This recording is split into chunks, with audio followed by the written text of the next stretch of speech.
জয়গুরু সুপ্রভাত। পরমপিতার আতুলরাঙা চরণে ভক্তিপূর্ণ ভূমিষ্ঠ প্রণাম জানিয়ে শুরু করছি দীপরক্ষী গ্রন্থ থেকে পাঠ। 15ই ভাদ্র মঙ্গলবার, 1361 ইংরাজি 31 আগস্ট 1954। প্রাতঃকাল শ্রীজি ঠাকুর তাশুতে আছেন। ভোরের সব কাজ শেষ করে সুপুরি ও তামাক খেয়ে বসেছেন।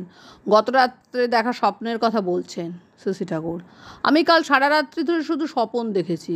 কোথায় যেন যাচ্ছি, সঙ্গে অনেক লোক, বোধহয় কলকাতার দিকেই যাচ্ছিলাম।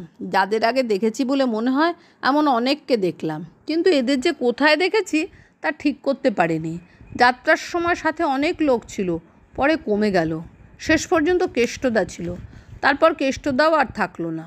আমি হেঁটেই যাচ্ছিলেন শ্রীজি ঠাকুর? হ্যাঁ, আর হাঁটা কি একেবারে এরোপ্লেনের মতো বেগে হাঁটা।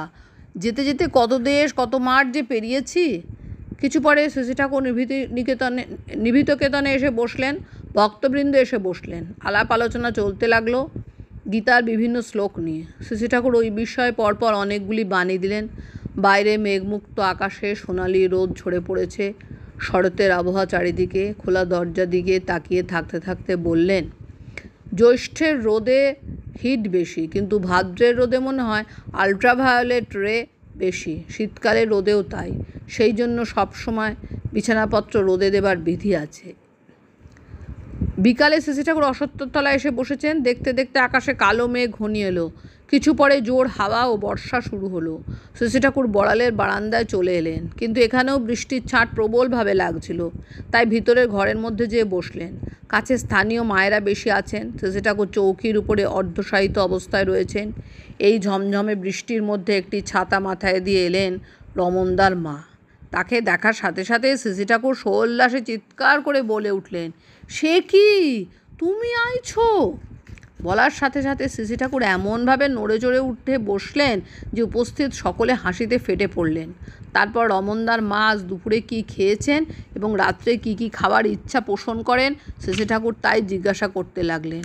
হেমপ্রভামাকে ডাকতে বললেন। হেমপ্রভামা এসে দাঁড়াতেই দেওয়ালে ঘড়িটা দেখিয়ে বললেন, শ্রীজি ঠাকুর, এই ঘড়ির মতো বড় একখানা লুচি করতে পারিস রমনের মার জন্য? শুনে সবাই স্তম্ভিত। হেমপ্রভামা, পারা যাবে না কেন, তবে অনেকখানি করে ঘি লাগবে। শ্রীজি ঠাকুর, দেখ তো পারিস কি না। আজ দুপুরে উপাদেয় আলুর সিংড়ি করে শ্রীজি ঠাকুর রমনদার মাকে খাওয়াবার ব্যবস্থা করেছিলেন। সাথে সুন্দর করে পাতা দই ছিল। দইটা সামান্য টক হয়ে যায়, সেই সব কথা জিজ্ঞাসা করছেন শ্রীজি ঠাকুর। ও রমনের মা, আলু সিংড়ি কেমন খাইছিলে? রমনদার মা, ওই একরকম, কিন্তু দই বেজায় টক। কথা শুনে শ্রীজি ঠাকুর হেমপ্রভামাকে ডেকে বেশ মজা করে বলছেন, শোনো, তোমার দই খুবই ভালো হয়েছিল, কিন্তু বড় টক। শ্রীজি ঠাকুরের বলার ভঙ্গি দেখে আমরা হাসতে হাসতে অস্থির। কালীষষ্ঠী মা একখানা আসন হাতে আসছেন। শ্রীজি ঠাকুর, মধুযামিনী, কনে যাস? কালীষষ্ঠী মা, এইখানেই আসতেছি। সামনে এসে আসন পেতে বসলেন। তারপর নানা রকমের কথাবার্তা চলতে লাগলো। জয়গুরু বন্দে পুরুষোত্তম।